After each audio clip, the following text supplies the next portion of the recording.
vida do teu servo, em nome de Jesus. Amém. Glória a Deus, a paz do Senhor a todos. Amém, irmãos? Salmo de número 90. Deus está trazendo meditação da palavra do Senhor, baseado no Salmo de número 90. Somos gratos a Deus, até que o Senhor tem nos fortalecido, nos abençoado. Creio que você sairá daqui mais abençoado que você chegou. Amém? Porque a presença do Senhor se faz real no nosso meio. Salmo de número 90, quando acharam, diga amém. Diz assim: Senhor, Tu tens sido o nosso refúgio de geração em geração. Antes que os montes nascessem ou que Tu formasses a terra e o mundo, sim, de eternidade em eternidade Tu és Deus. Tu reduzes o homem à destruição e dizes: volvei, filhos dos homens. Porque 1000 anos são aos Teus olhos como o dia de ontem que passou, e como a vigília de noite. Tu os levas como a corrente de água, são como um sono, são como a erva que cresce de madrugada cresce e floresce, e à tarde corta-se e seca. Pois somos consumidos pela Tua ira e pelo Teu furor, somos angustiados. Diante de Ti pusestes as nossas iniquidades, os nossos pecados ocultos à luz do Teu rosto. Pois todos os nossos dias vão passando na Tua indignação. Acabam-se os nossos anos como um conto ligeiro. A duração da nossa vida é de 70 anos, e se alguns, pela sua robustez, chegam a 80 anos, o melhor deles é canseira, enfado, pois passa rapidamente e nós voamos. Quem conhece o poder da tua ira e a tua cólera, segundo o temor que te é devido, ensina-nos a contar os nossos dias, de tal maneira que alcancemos coração sábio. Volta-te para nós, Senhor, até quando? E aplaca-te para com os teus servos. Sacia-nos de madrugada com a tua benignidade, para que nos regozijemos e nos alegremos todos os nossos dias. Alegra-nos pelos dias em que nos afligiste, pelos anos em que vimos o mal. Apareça a tua obra aos teus servos e a tua glória sobre os seus filhos, e seja sobre nós a graça do Senhor nosso Deus. E confirma sobre nós a obra das nossas mãos. Sim, confirma a obra das nossas mãos. Amém? Se assente. Glória a Deus.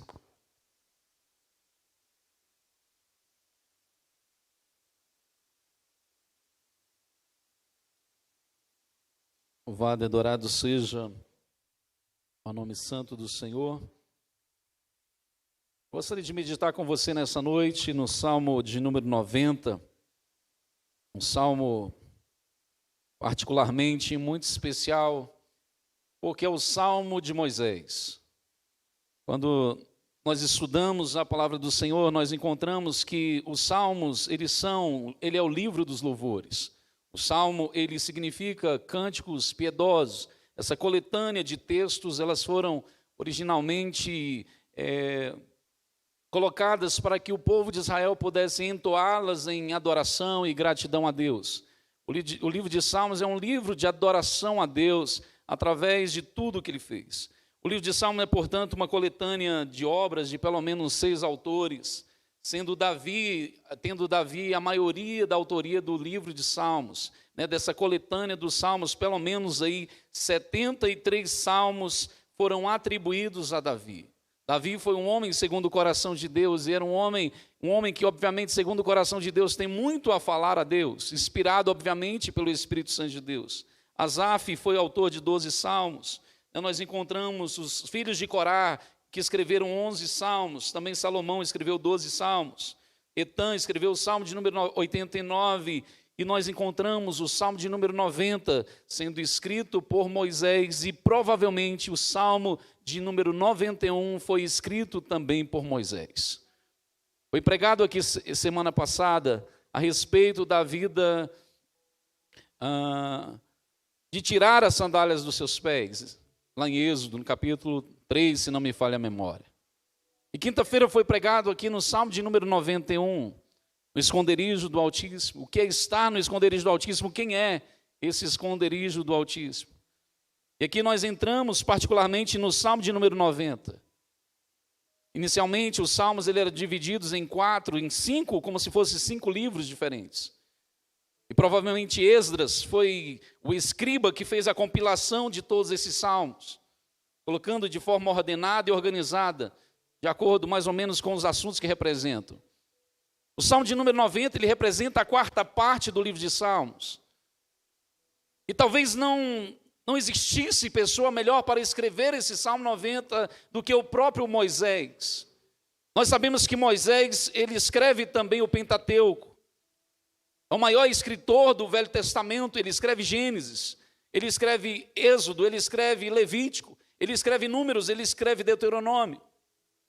Moisés, ele tinha revelado, obviamente, pelo Espírito Santo e talvez pela tradição, também conhecimento de toda a trajetória humana, desde a formação do Adão e Eva, até as histórias mais longínquas que ele havia sabido a respeito de Abraão, Isaac, Jacó e tantos outros que se encontram na palavra de Deus.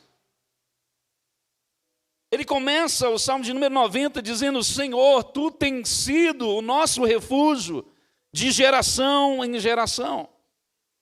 Perceba que Moisés não vai dizer que Deus é um refúgio passado, o Senhor foi um refúgio, ou o Senhor no futuro será um refúgio, mas Tu, Senhor, tens sido um refúgio para nós de geração em geração. Para nós compreendermos isso, irmão, nós temos que pensar na cabeça, como se fosse na cabeça de Moisés. Moisés, ele conhecia a história da criação, e foi ele que relatou a história de Noé, a história de Abraão, de Isaac, de Jacó. E ao longo, ele percebendo toda a história do povo de Israel e as dificuldades que o povo de Deus vivenciou. Desde a impossibilidade de se gerar filhos e filhos, como no caso de Sara, e o Senhor agiu no momento certo e na hora certa. Quantas mulheres foram estéreis, mas o Senhor chegou na hora certa e proveu aquilo que o povo de Deus precisava. A palavra de Deus, queridos, ela jamais cai por terra. Moisés, ele começa a se lembrar de geração em geração. Cada uma dessas gerações foram impactadas pela presença de Deus. E o Senhor sempre se tornou um refúgio na hora da adversidade, na hora do problema, na hora da luta. O Senhor, ele tem sido o nosso refúgio, assim diz Moisés, de geração em geração. Irmãos, o Senhor, ele não será o teu refúgio, o Senhor, ele é o teu refúgio hoje. O Senhor não foi o teu refúgio no passado, Ele continua sendo o meu e o seu refúgio no presente. Mas pastor, eu estou vivenciando isso, eu estou passando por lutas, eu estou passando por adversidade. É nessa hora que o Senhor, Ele se apresenta sobre a minha vida e sobre a sua vida também, como o meu refúgio e como o seu refúgio. Ele não foi o nosso refúgio, Ele não será o nosso refúgio, mas Ele tem sido o nosso refúgio de geração em geração. Moisés era um homem que tinha autoridade para falar o que ele estava falando. Nós encontramos o chamado de Moisés. Naquela sarça ardente, o Senhor fala com ele. A questão importante não era a sarça arder, porque isso era costume. O difícil era a sarça não consumir. Ou seja, a presença de Deus se manifestara naquele lugar. Moisés, identificou que era de fato a voz de Deus através daquele anjo falando com ele. Tira as sandálias dos seus pés, porque o lugar que tu está é terra santa. E a partir de então, Moisés, ele é convocado e vocacionado por Deus para uma grande obra, para uma missão. Um homem que passara 40 anos da sua vida no palácio, agora vai ter que passar 40 anos da sua vida no deserto, para compreender a vontade de Deus, para experimentar a vontade de Deus. Irmãos, naquela época o povo vivia muitos anos, no relato bíblico nós sabemos disso. Adão vai ter o seu filho Sete é o nome do filho de Adão. Por volta dos 130 anos, e ele vai viver ainda mais 800 anos depois disso. Eu fico imaginando gerações e gerações se encontrando. Filhos, e netos, e netas, e bisnetos, e tataranetos. Porque quando eu paro para pensar, irmãos, a gente se preocupa com o que será dos nossos filhos amanhã, não é verdade? Quem nunca teve esse receio de falar, depois que eu me for, como é que meus filhos vão ficar? Sabendo como o mundo está, sabendo de toda a depravação moral, ética, toda a circunstância que o mundo tem projetado para daqui adiante, parece que a coisa vai piorar. Mas o Espírito Santo trouxe uma calma ao meu coração, dizendo que de geração em geração, Ele continua sendo o nosso refúgio. É por isso, irmãos, que você tem que cuidar dos seus filhos, sim, tem que cuidar. Nós temos que cuidar daqueles que serão, sim, o futuro, mas é no presente hoje que nós temos que ensiná-los a ver Deus como seu refúgio no dia da tribulação. Quando a nossa redoma não puder mais proteger, quando a nossa voz não falar mais, quando o nosso abraço não já estiver mais presente, querido, o que é que vai sustentar as gerações futuras? O refúgio no Senhor Jesus Cristo.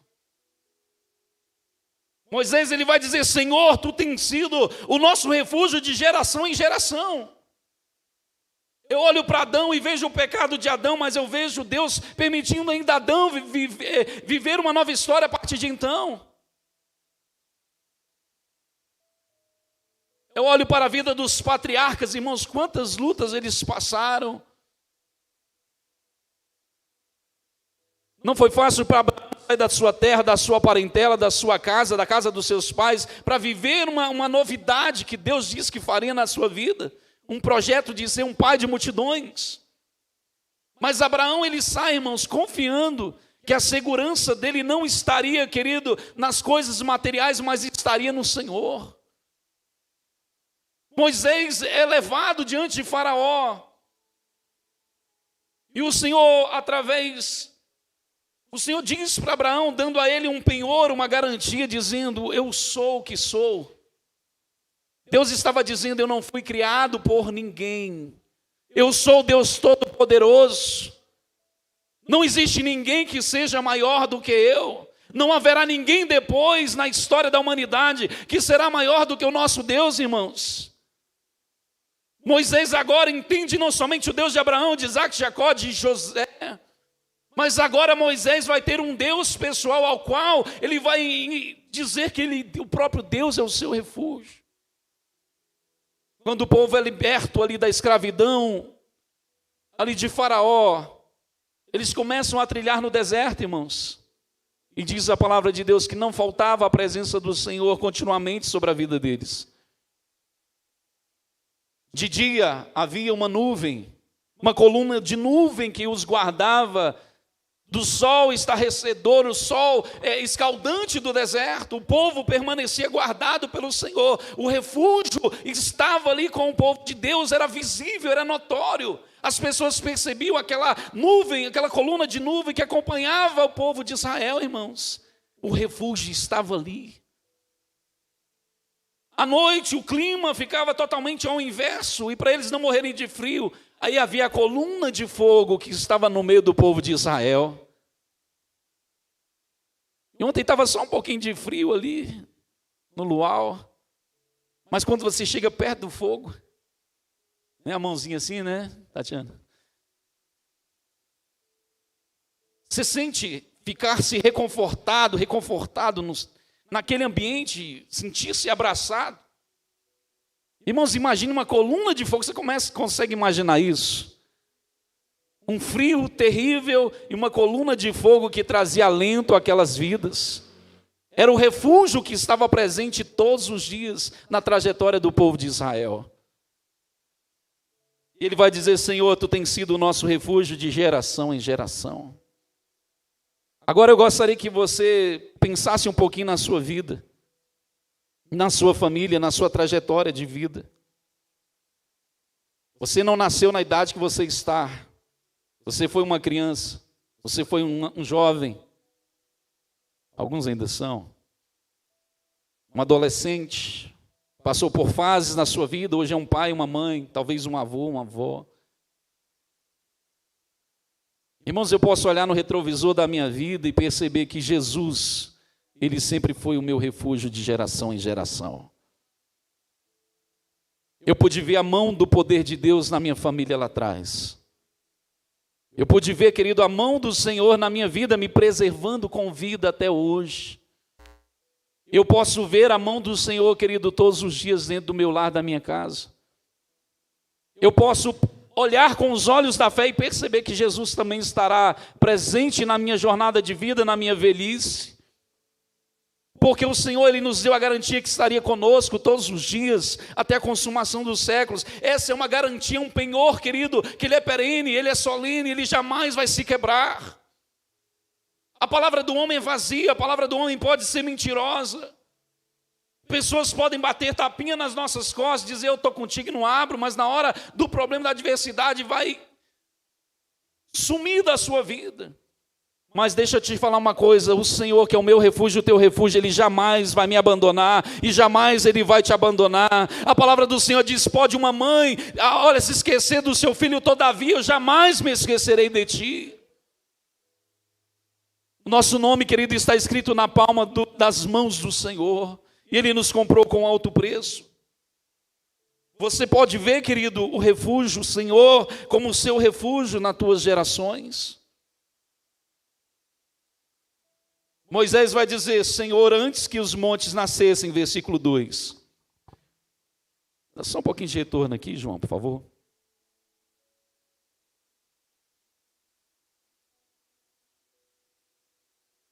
Ele diz assim, antes que os montes nascessem, ou que tu formasse a terra e o mundo, sim, de eternidade a eternidade, tu és Deus. Antes de toda a criação ser feita, tu já era Deus. Hoje o Senhor continua como Deus. Amanhã, quando as coisas que nós não conseguimos nem imaginar que vão existir, querido, Ele continuará sendo Deus. Agora é interessante porque Moisés vai dizer de eternidade a eternidade. Eternidade é eternidade. Eternidade é para sempre, não existe duas eternidades.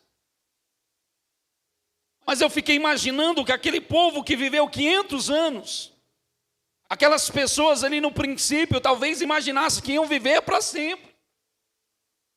E o problema de se viver muito e talvez não ver a justiça de Deus imediata, é continuar fazendo as mesmas coisas erradas.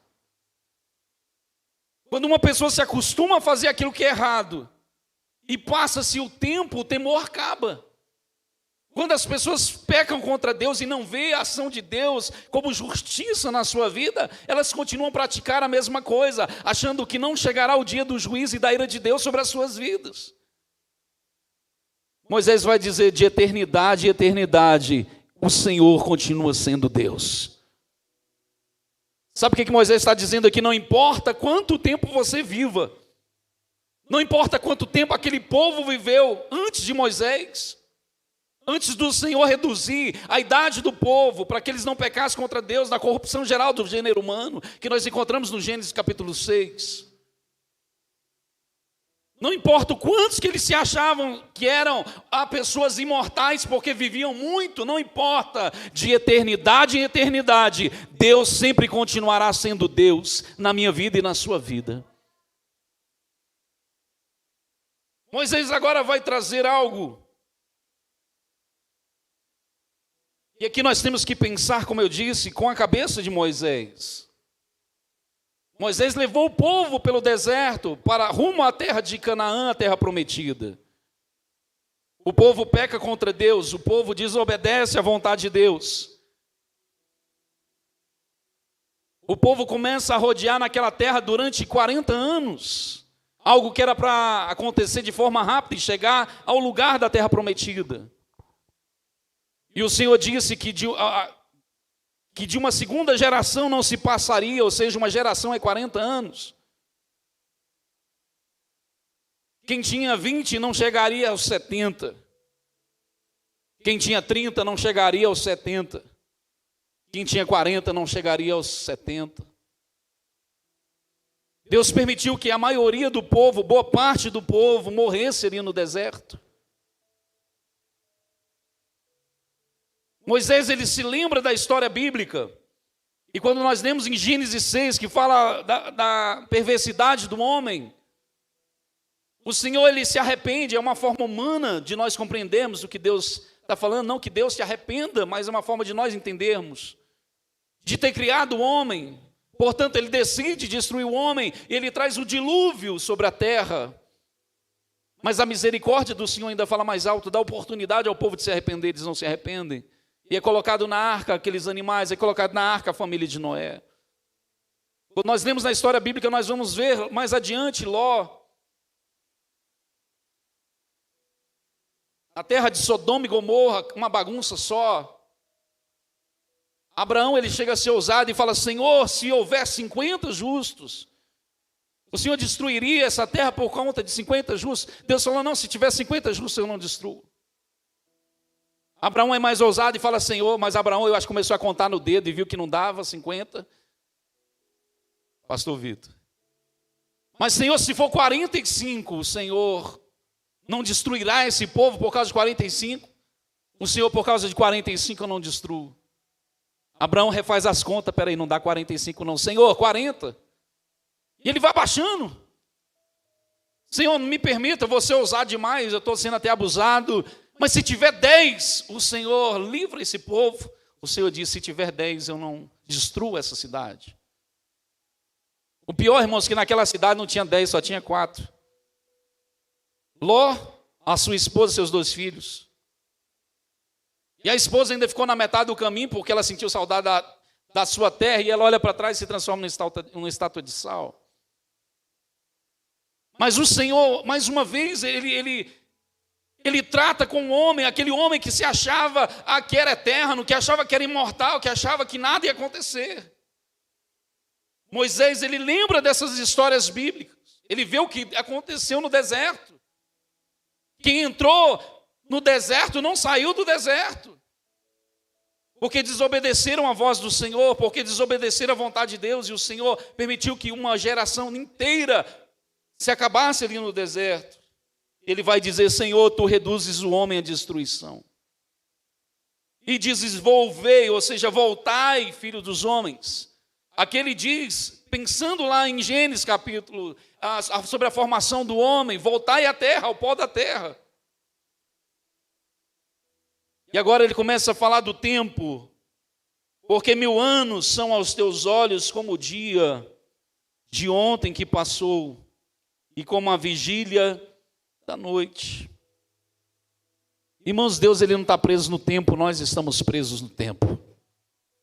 A linha do tempo, ela só é para mim e para você, para Deus não. Antes dos montes nascessem, antes do mundo ser criado, todas as coisas serem formadas, tu já eras Deus e continua sendo Deus. E agora ele vai dizer que 1000 anos aos teus olhos, assim como Pedro disse, é como um dia. 1000 anos são como a vigília da noite. Sabe o que é a vigília? São 3 horas. Uma vigília da noite são 3 horas. 1000 anos para Deus é como se fosse 3 horas. Deixa eu perguntar para você uma coisa que Deus perguntou para mim: o que você tem feito com o seu tempo? O que nós temos feito com o tempo que Deus tem nos abençoado e nos dado todos os dias? E agora ele olha para o homem e ele olha para Deus, um Deus tão grande, tão tremendo, uma fragilidade tão humana. Ele diz que tu os levas como corrente de água. Durante essa pandemia isso foi muito claro. Aqui está falando de algo que nós não esperamos, é algo inesperado. Ser levado numa corrente de água é uma ação abrupta. É você ser forçado a algo. Quantas vidas foram ceifadas, arrancadas assim? Tiradas, simplesmente tiradas. Porque Deus, irmãos, Ele tem poder para fazer o que Ele quiser fazer. Ele é o Deus que dá vida, mas Ele é o Deus também que tira a vida quando Ele quiser tirar. e segundo a sua soberania, segundo os seus propósitos.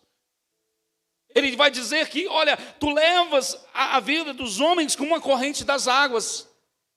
Já viu as águas turbulentas? Uma tempestade, uma coisa assim muito forte, de uma hora para outra que acontece e não tem o que fazer. E ele continua dizendo, são como um sono. A vida do homem é como um sono, é como dormir agora às 10 da noite, 11, 12, e acordar às 8 da manhã. É uma coisa que é rotineira, é um ciclo na nossa vida. Ele vai dizer, são também como a erva que cresce de madrugada, e de madrugada cresce e floresce, à tarde corta-se e seca-se. Ele está dizendo que a vida do homem pode ser dessa forma. Alguns são tirados de forma abrupta da terra. Outros Deus permite passar por um ciclo de vida. Assim como uma planta, ela é semeada, regada, ela cresce, frutifica e morre. Mas isso acontece de uma forma muito rápida e muito repentina.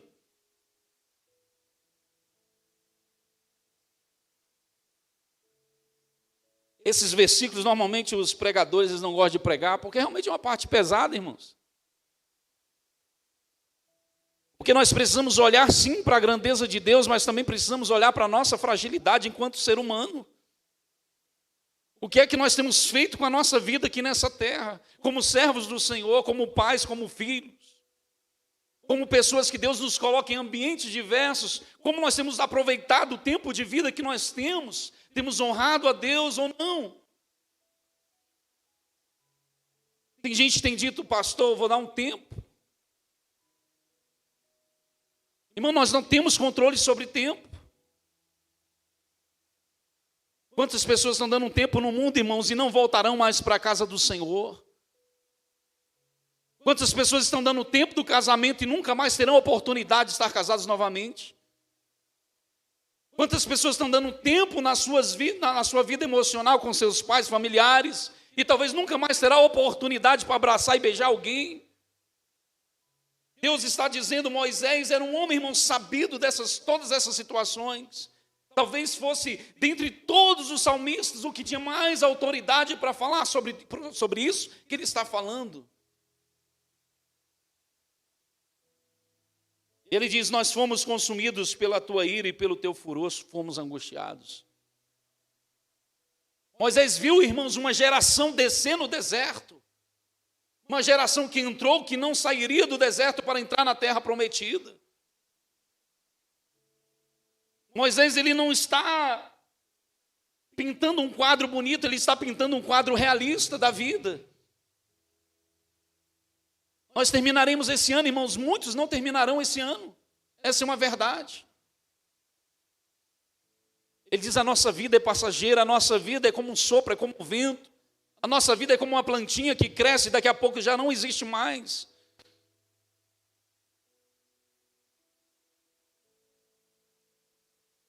Só que tem uma coisa, irmãos, que acompanha a ira de Deus. Porque a ira de Deus não é a nossa ira. A Bíblia até diz, irai-vos, mas não pequeis. A ira de Deus é um desejo por justiça. A ira de Deus tem a ver com a não conformação com o pecado. Ao olhar para o pecado e não aceitar o pecado. Mas também caminha juntamente com a ira de Deus as misericórdias do Senhor. No dilúvio, querido, houve destruição de um povo, mas houve também a separação do seu povo. Em Sodoma e Gomorra houve a destruição de um povo, mas o Senhor tirou aqueles a qual Deus desejava salvar. Irmãos, nos nossos dias não é diferente. O Senhor, Ele continua a guardar o seu povo em um alto refúgio. Moisés vai dizer, Senhor, diante de Ti os nossos pecados ocultos, eles na verdade não são ocultos. Eu vi um pastor uma vez pregando sobre isso, ele dizia assim, olha, é como que um marido adulterar na frente da esposa. Imagina essa imagem. Porque pecar contra Deus, parece que Deus está num plano muito distante, muito além, e que Ele não vê o que a gente está fazendo. Assim como essa imagem é clara de um homem trair uma mulher com uma mulher na frente da sua esposa, irmãos. É a mesma coisa diante de Deus, todas as coisas estão nuas e patentes aos olhos do Senhor. O que é oculto aos homens, mas não é oculto a Deus. E nós devemos não nos preocupar tanto com os homens, mas nos preocupar muito mais com o Senhor que vê todas as coisas. Em Apocalipse diz que os seus 7 olhos estão sobre a face da terra.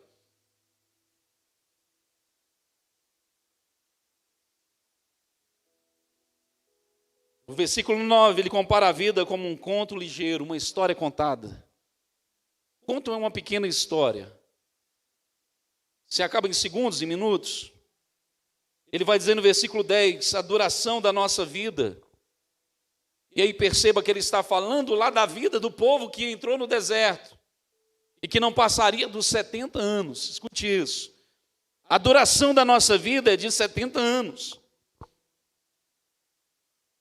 Para um homem que se achava imortal, eterno, que vivia como Matusalém, que viveu quase 1000 anos. Agora Deus reduz a idade do homem por conta do seu pecado, e ali, especialmente no deserto, ele vai dizer assim, olha, a duração da nossa vida é 70 anos. E se alguns, pela sua robustez, chegam a 80 anos, o melhor deles é canseira e enfado.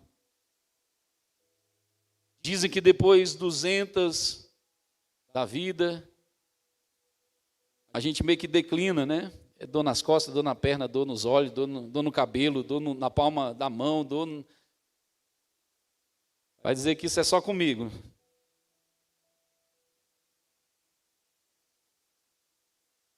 Começa a falhar, irmãos, os nossos órgãos, começa a ser necessário fazer uma recalchutagem, começa a bater a biela, né, Marquinhos?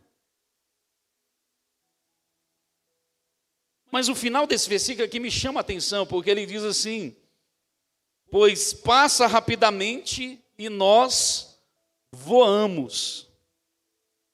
Não é o tempo que voa, mas nós voamos. Aí eu pergunto para você, nós voamos para onde?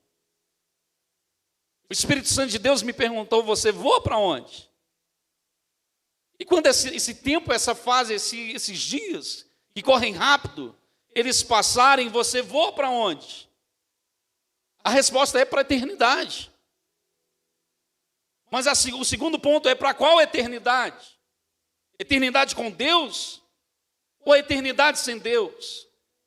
Eternidade nos céus, naquilo que Deus tem preparado desde a fundação do mundo, ou para uma eternidade no inferno? Nós voamos, mas voamos para onde? Quem voa, voa para algum lugar. Irmãos, a nossa vida hoje, se fosse hoje, se o Senhor hoje parasse a nossa vida, você ia bater asas para onde? Para onde, irmãos, nós bateríamos as nossas asas para voarmos?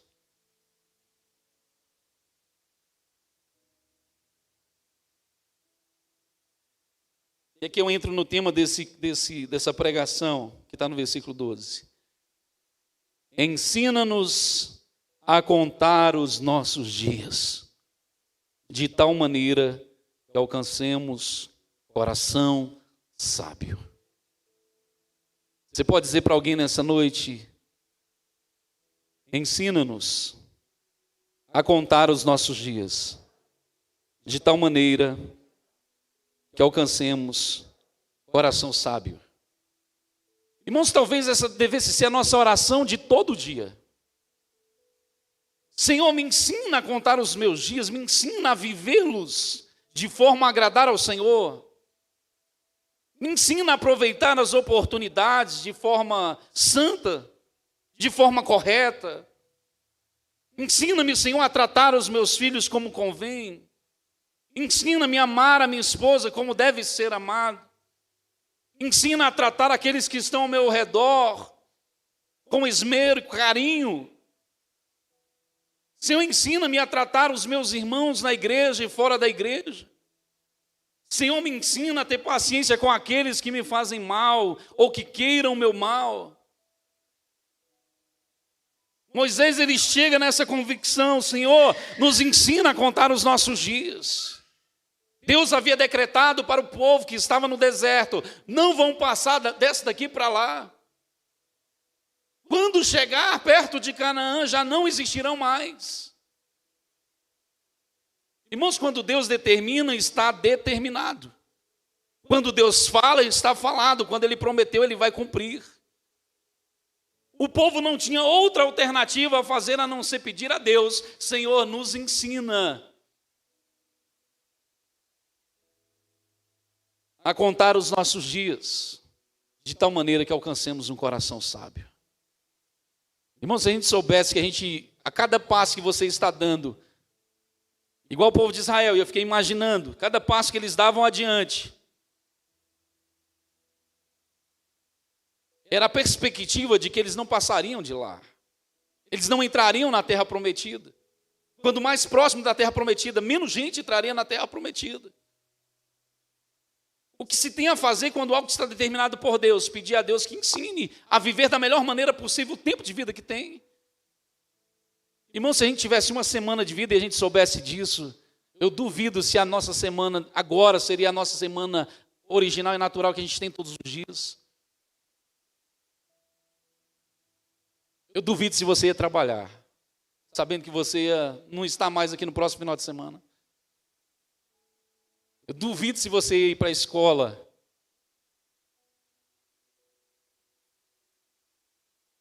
Eu não sei, irmão, o que você ia fazer. Eu também nem sei o que eu faria, mas eu não faria nada igual ao que eu fiz a minha vida toda. Sabe o que o Espírito Santo de Deus está nos mostrando, irmãos? Que nós temos a oportunidade hoje de fazer a nossa vida diferente. A nossa vida não é diferente, não sabemos quando estaremos chegando na terra prometida, em Canaã celestial.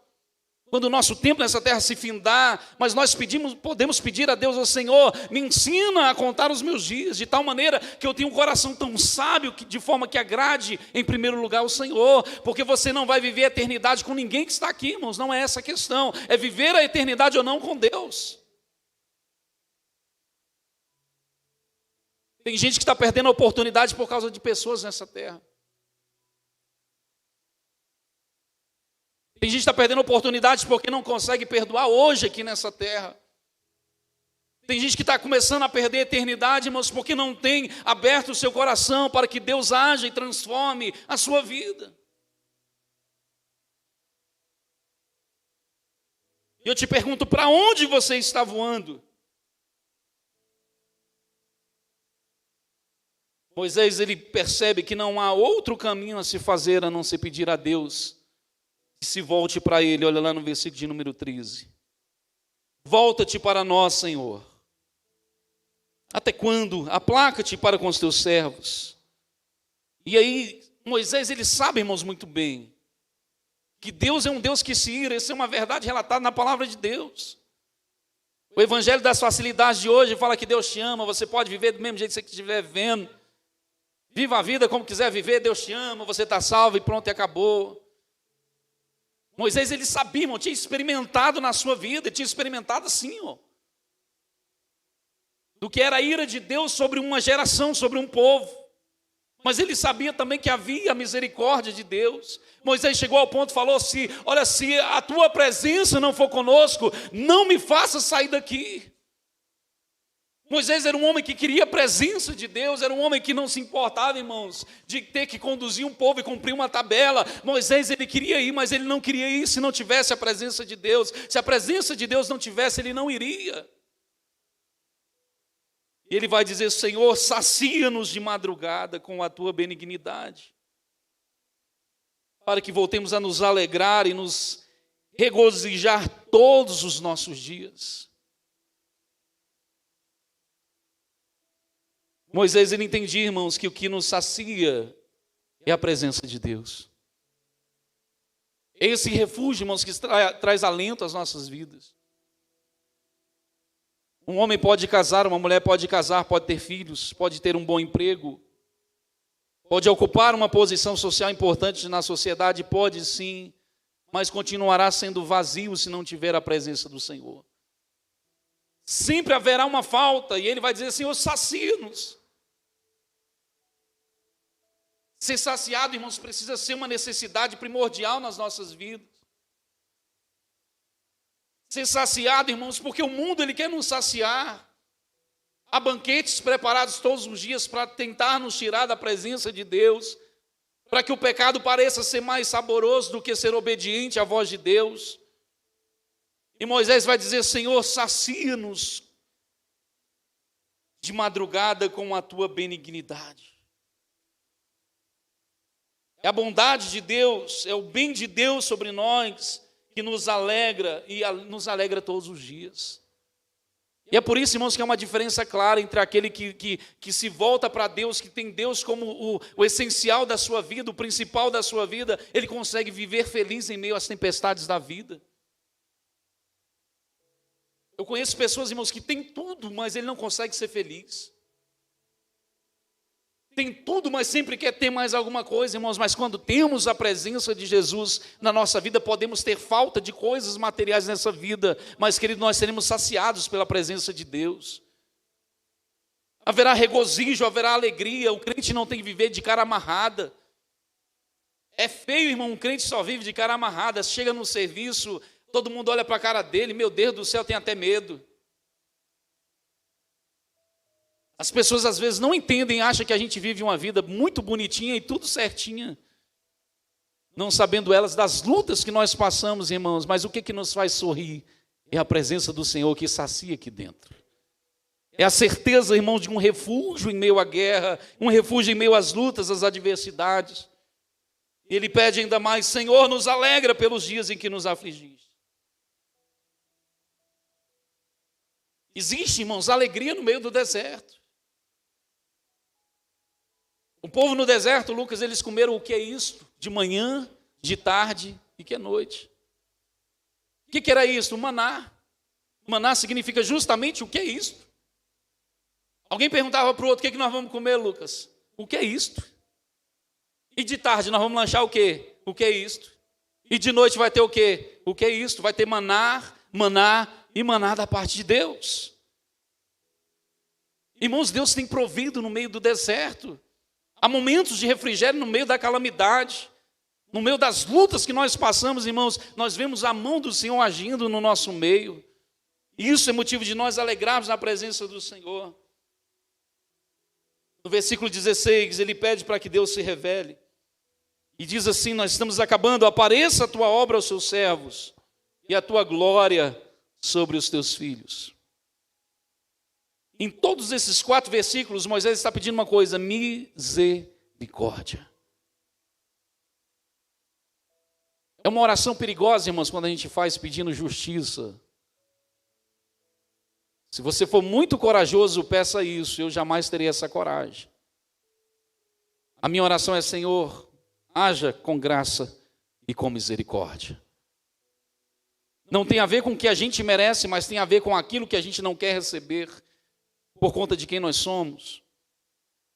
E ele vai terminar dizendo: e seja sobre nós a graça do Senhor nosso Deus. Misericórdia e graça andam de mãos dadas e confirma sobre nós a obra das nossas mãos. Tudo que nós fazemos nessa terra, irmãos, se não tiver a bênção de Deus, não vale a pena. Esses 40 anos, 50 anos, 60 anos, 70 anos, 80, os que com robustez lá chegam. Eu posso dizer: Deus, eu preguei, profetizei, orei, jejuei, estive na sua casa. Ele fala: esteja sobre nós a graça do Senhor nosso Deus, e confirma sobre nós a obra das tuas mãos. Perceba que não é a obra das nossas mãos, mas a obra das mãos dele. Sabe quem faz a obra na igreja, irmãos? É Deus. Eu posso até pregar, mas quem faz a obra é Deus. Você pode cantar, querido, mas quem vai fazer a obra é Deus. Você pode orar e deve orar pelos seus, mas quem vai libertar os seus vai ser Deus. E seja sobre nós a graça do Senhor nosso Deus, e confirma sobre nós a obra das suas mãos. Sim, confirma a obra das tuas mãos. Louvado e adorado seja o nome do Senhor. A obra das nossas mãos sem a obra das mãos de Deus, querido, não vale a pena, não tem sentido. Eu convido você a ficar de pé nesse dia, nesse momento agora, pastor Vitor.